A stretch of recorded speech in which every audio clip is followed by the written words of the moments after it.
Hello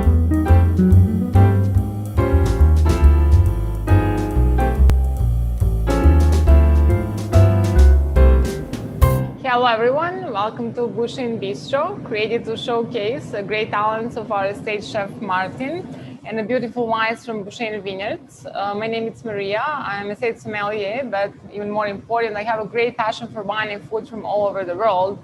And today we have delicious fish stews, Cioppino and Bouillabaisse, both great, very similar all today, both come from different parts of the world, and I will let Martin tell us more about it. Well, it's kind of interesting. Almost every seafaring culture has some sort of fish stew. The fish stews of Andalusia, you find them just anywhere where there are fishermen. They are using whatever left over for the catch, what they eat themselves. In the Mediterranean, something called scorpion fish. Who knows what that is? It's actually very tasty. Yeah, I'm sure it is. You know, like catfish is here in the United States. Mm-hmm. You know, they do this in Louisiana. They have it's gumbo, would be a similar type of thing in Louisiana. But these are two very, very similar dishes. The cooking techniques are pretty much the same here. You're making a flavorful broth or cooking liquid, and then you're going to cook your seafood in. So usually you would have whatever local seafood is, like the Cioppino, mm-hmm. You'd have Dungeness crab. Well, we're not really in Dungeness crab season anymore. It's almost just finished. It was a great season, but just finished, so mm-hmm. We're not using it. But we have some shrimp today, clams. We have some scallops, and this is a little bit of a rock cod. We're going to use these fish in two separate broths. We're going to make for the bouillabaisse something called rouille, which is basically red pepper puree mixed with mayonnaise. Very simple. It could have breadcrumbs in it, which is very common in some parts. You can do it either way. So the big difference between Cioppino and bouillabaisse are the broths that they're used. It's kind of interesting. Bouillabaisse is associated with the south of France, but really should be associated with the city of Marseille. Marseille has a 4,000-year history.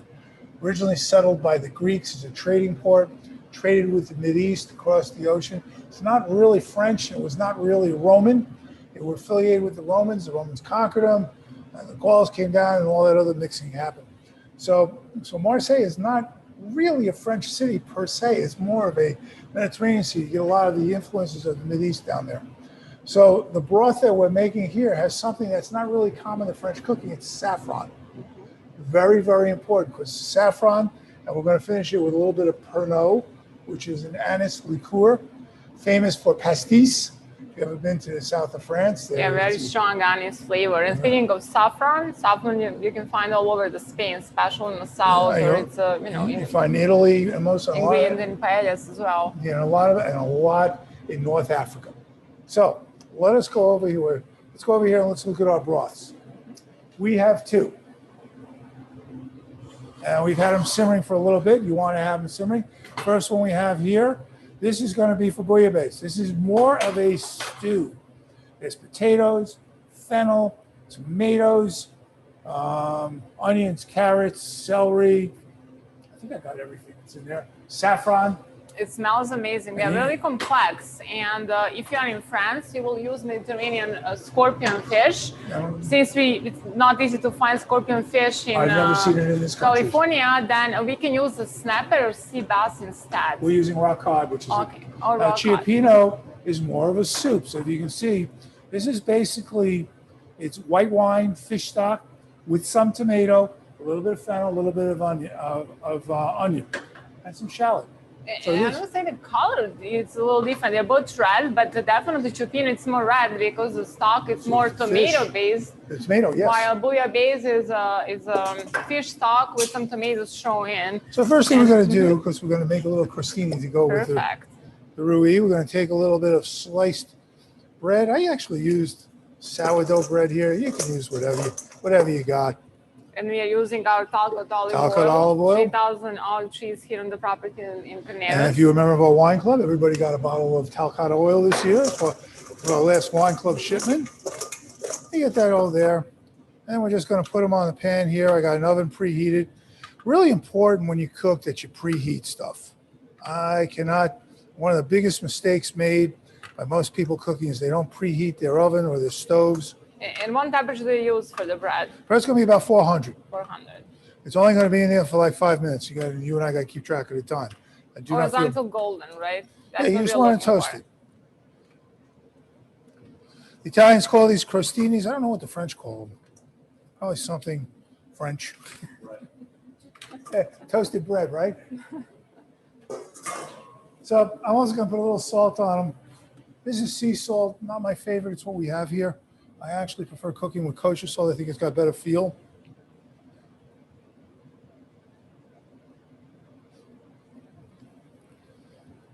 And let's pop it in the oven. And the history of Bouillabaisse took us to Marseille and to France. But what about history of Cioppino? That's a dish that you relate to California, actually, to San Francisco and Italian immigrants in San Francisco who brought a culture with them. So we can say it's an Italian-American dish for the Cioppino, right? Very much so. First thing we're going to do on both of these, we're going to put in some clams. Mm-hmm. They got both to a boil.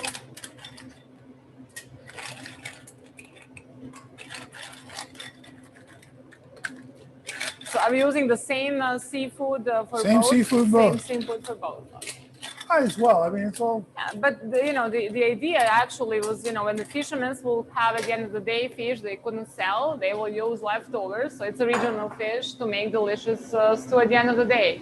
Yeah, and a lot of times peasant food is every bit as tasty as haute cuisine, if not more so. I want to let those cook a little bit. While they're cooking, let's make our fake rouille. Why do I say fake rouille? Because when I make this from scratch, I'll make my own mayonnaise and I'll put breadcrumbs in it, but we're going to make it easy for those. So, a little bit of mayonnaise. And a little bit of, this is a roasted red pepper. I roasted red pepper. It was black on all sides, peeled it off, then pureed it, took the seed in it, pureed it. And we'll put it in there, and then we're just going to mix it up. This is a traditional spread.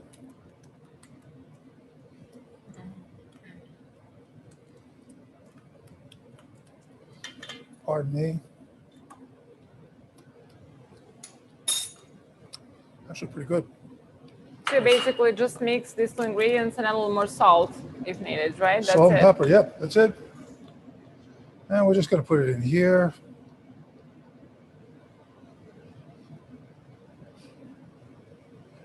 And this is your traditional accompaniment on the toast points. Now, we've been to places where we've had the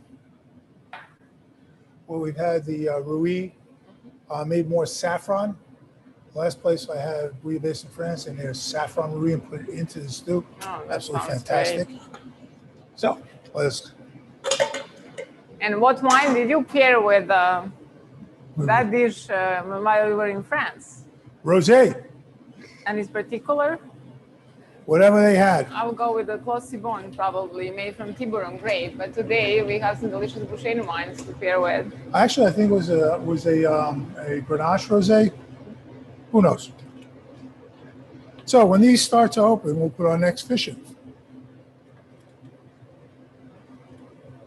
Takes a couple minutes to open. But very important part, never overcook the seafood, right? Yeah, you want to put it in. So we're going to be putting in, the next thing we're going to be putting in is going to be our fleshy fish. That's going to take. Then after the fish, then we'll put in the shrimp. And the scallops will last, because scallops cook like you blink and then cook. And scallops overcooked taste like little hockey pucks. So it's You can also add clams. We have mussels today. We add the clams, mussels, oysters if you feel so inclined. I think oysters are a little bit, I think they're wasted in this dish. I mean, oysters I prefer on the half shell. Yes, I agree. I love fresh oysters. Dungeness crab you mentioned earlier. Dungeness crab is a traditional. In fact, that's probably the traditional thing that's put in here. In Cioppino, is Dungeness crab. Again, I would have gotten some Dungeness crab, but it's out of season right now. Yeah, the season is during the winter when the water is the coldest. That's right. And that's also the best time for oysters, too. was it the ER months or something? They say, I don't follow. Anytime I have a chance to eat oysters, I go for it. Oh. But I think there is a rule. There is a rule. So certain months you can get it, certain months you can't. Who knows? I've had them in the summer too, so I guess they must Depends. They come from different parts of the country. Different parts of the world too. Yeah. One of the things about living in our current world is that great airports. So any fish from anywhere in the world can fly to us. So. I haven't had that Japanese blowfish that they have that if you don't clean it right, everybody dies. Who knows? That's illegal in this country, by the way. So you have to travel to Japan. Yeah, something to look forward to. I don't know if I'd go for that, but supposedly 1 or 2 people every year in Japan die from eating this fish. Dangerous food. Yeah, really. I guess it adds the... So they both smell really amazing, but when it comes to the spices, besides saffron and bouillabaisse, what else would you say it's very different, if there is any? This is very tomato-based. I mean, we have tomato paste in here, as well as diced tomatoes with juice, white wine, and fish stock. So it's you're going to get much more tomato, which is a classic Italian flavor. On this one, there is tomato, yes. There is fish stock, yes. But it's not the basis, right? It's not the base of it. It's the thing is the base of, okay, our clams are opening. As you can see, that's an open clam, so they all should be opening. Now, when we finish, if they don't open, don't eat it. Don't even think about it. So let's go get our fin fish. Again, we're using rock cod, excuse me. You're still thinking of crab. Thinking that really. And we'll put a little bit on each one of them. And bouillabaisse looks much more dense. Definitely it is. More it's very much more a stew, whereas the Cioppino is kind of like it's kind of more of a tomato. It's like a soup base. Tomato, yeah. The French will call it soupe à poisson. Put that in there. So to cook, let's check our toast points. Actually, almost done. And clams are really opening now. Some of them are not.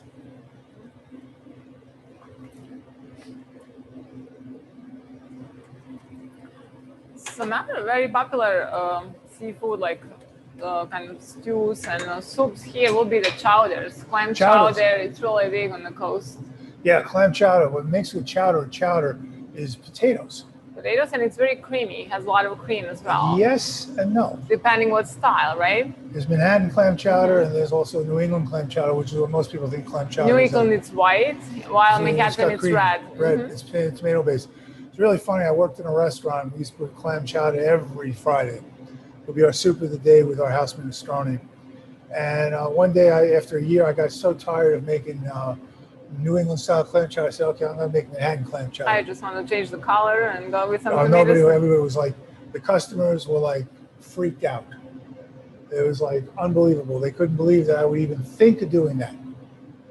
Oh, I learned my lesson. That was a lesson. You know, you got to give customers what they want. Exactly. And that's what they thought clam chowder was. That's what they wanted to buy. Screw the chef. So there you go. Anyway, moving back here. Our fin fish looks like it is in the process of cooking. And it looks like it's cooking over here. Clams are open. That's good. All righty, folks. Perfect. So we added clams and we added fish. Now shrimp will be the next. These are Argentinian reds. I happen to really like them. They're really large. They look great. And we know that shrimp, we do not want to overcook. Again, it will become rubbery, change texture. So just a few minutes.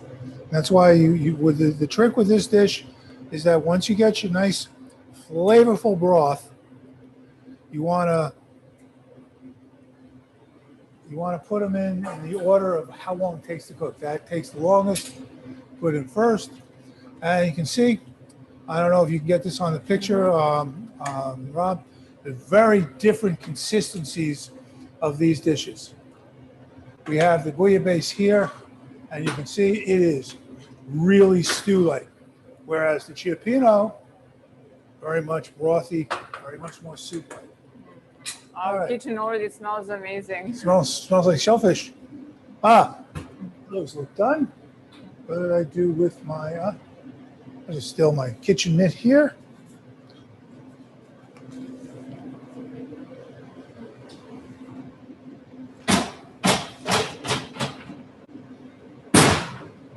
No, they look just perfect. Those Golden are perfectly and ready. toasted. Let me have one of those. Let me get a plate.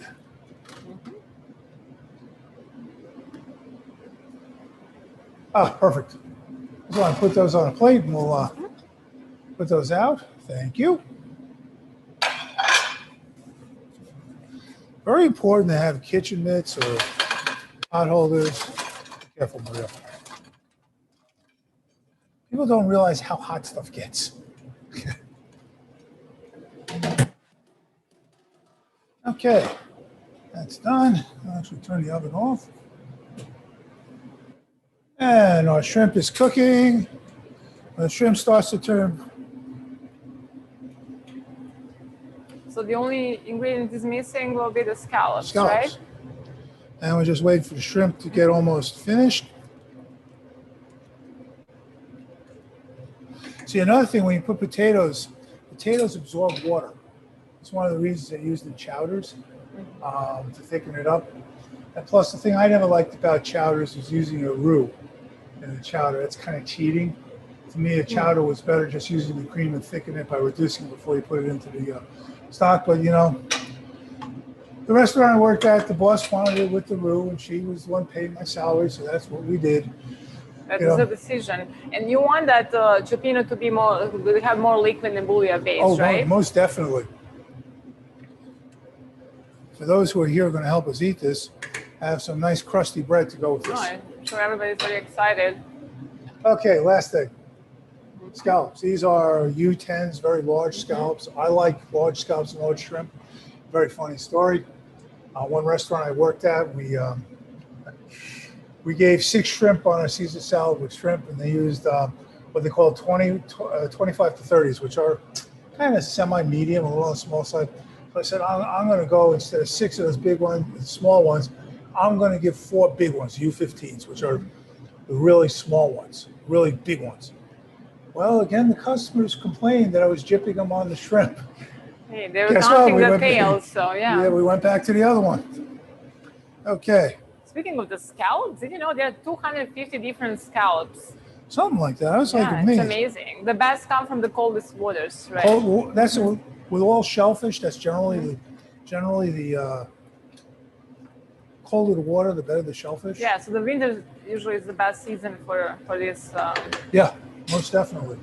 Okay, so we're going to let that simmer a little bit. Give us about 5 minutes. We'll be ready for ready to action. Perfect. I'm ready for a tasting, especially to pair with our wines. And as you can notice, we choose really light wines to pair with both fish stews. And you want acidic wine too.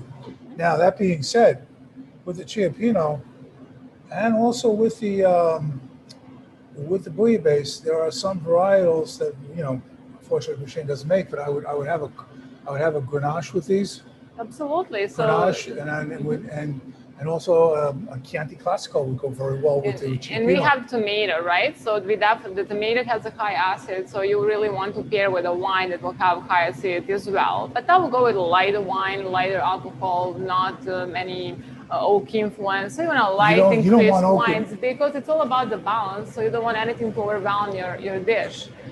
We still talk about delicate flavors here, even though a lot of spices and tomatoes, but still we have a scallop and shrimp and mussel. So best way to enjoy it to have the wine that will complement, not overwhelm. And we choose one red, which is a Pinot Meunier. You don't want anything with oak on this. A little hint for cooking, especially cooking with white wine. I generally do not use Chardonnay to cook with white wine. And if you use unoaked Chardonnay, so yeah. no oak aging, no high alcohol, lighter in the body. Because cooking with wine, you want flavor of the wine grape to come through. You know what? Let's get a little fancy here. There we go. Nice. And which wine did you use for Cioppino? Well, the Cioppino, I used Pinot Blanc. Pinot Blanc, and that's the wine we chose to pair with the Cioppino as well. Yeah, I think Pinot Blanc goes really well. So I think our food is ready here. So as you see, the big difference here, this one, I'll use this one. Big difference here between these two dishes, big thing is making a real flavorful broth And the truth of the matter is there are jarred Cioppino sauces. They're pretty good. They work, but they're not as good as making your own. Making your own. And making your own is not difficult. It's tomato, it's onions, shallots, fennel, tomato paste, diced tomatoes, and plenty of delicious fish and and shellfish. Yeah, it's really simple. So let's go turn that off.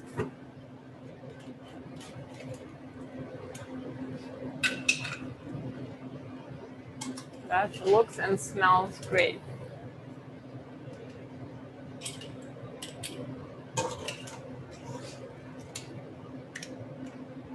And you can really be creative and add some other kind of the fish of yeah, you can use like. any fish you want on this.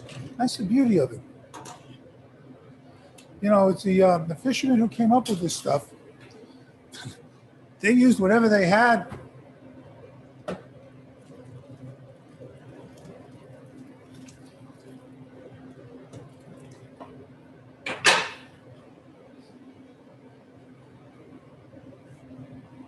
That broth is umami bomb with the tomatoes and all these flavors infused. And it's an interesting combination of tomato and shellfish. You know, generally tomato, you don't think of it as with shellfish. Alrighty, we're gonna use some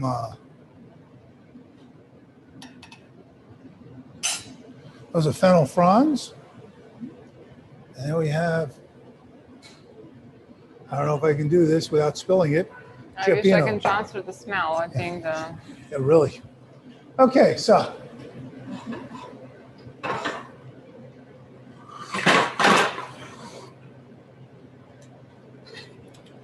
this one's going to be different. I think I'm just going to do one bowl in this one. Okay. I can't separate it out.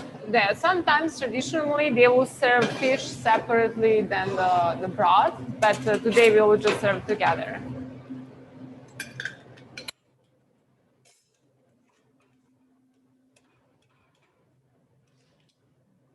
Actually, you have a small.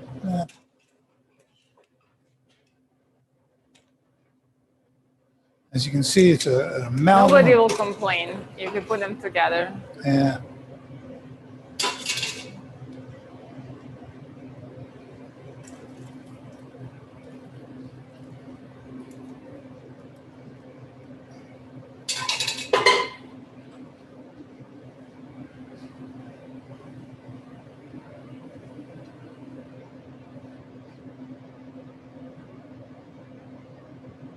Which one do you suggest tasting first?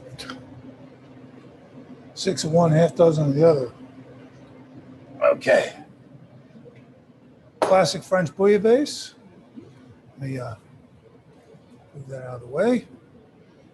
I put a few fennel fronds on this. Add some color and a little additional flavor. And one last thing on this.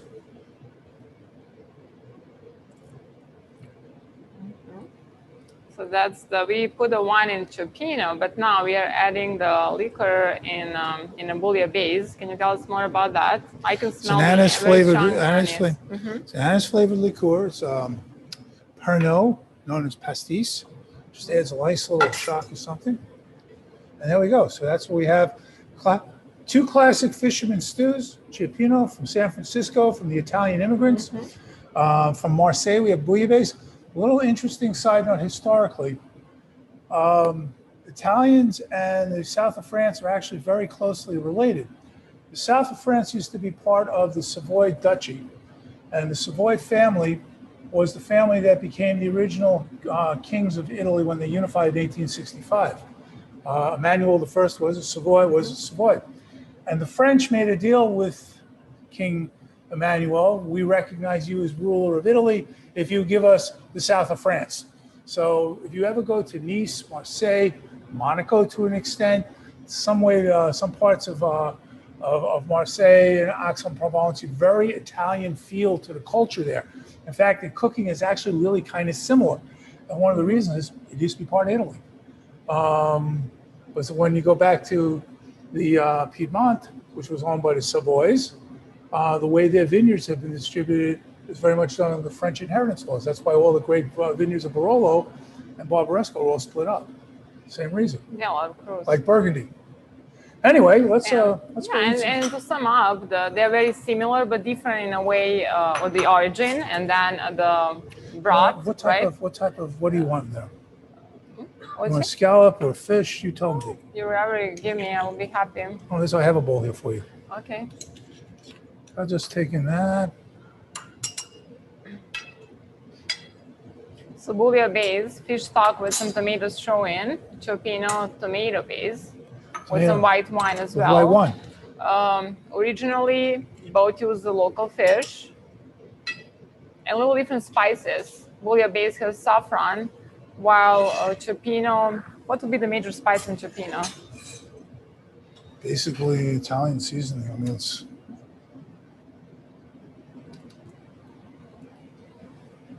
Thank you.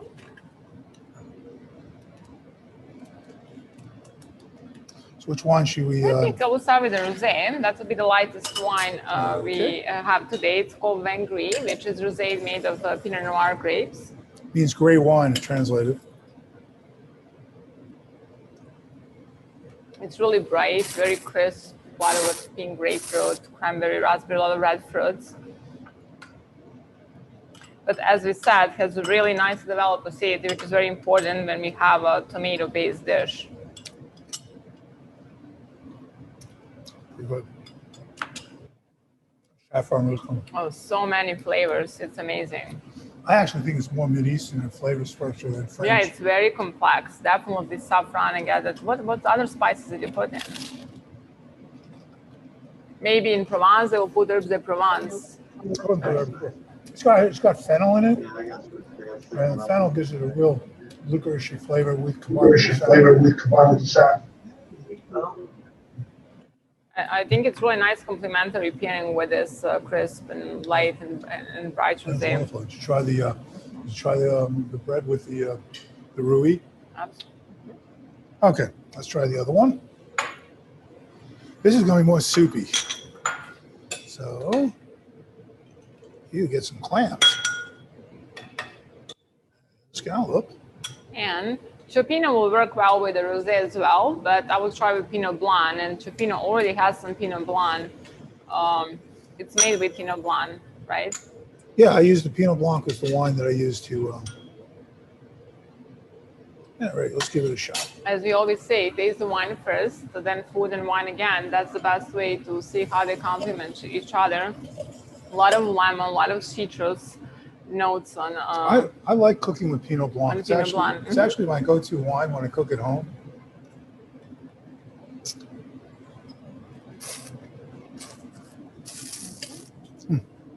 Sorry.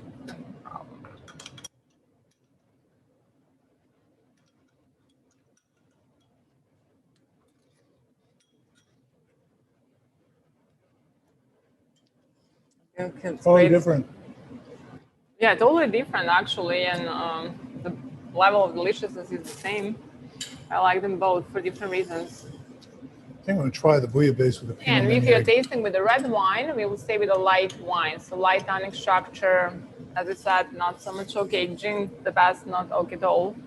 Lighter alcohol. Pinot Noir, Pinot Meunier has really soft tannin. It's very aromatic, very floral. Goes great with that. Wow. With the bouillabaisse. Yeah.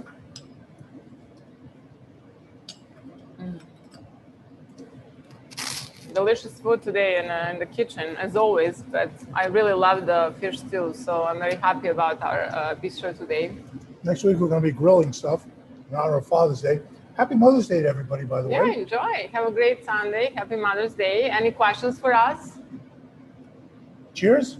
Happy Cheers, Mother's everyone, Day. and see you next week. Sunday.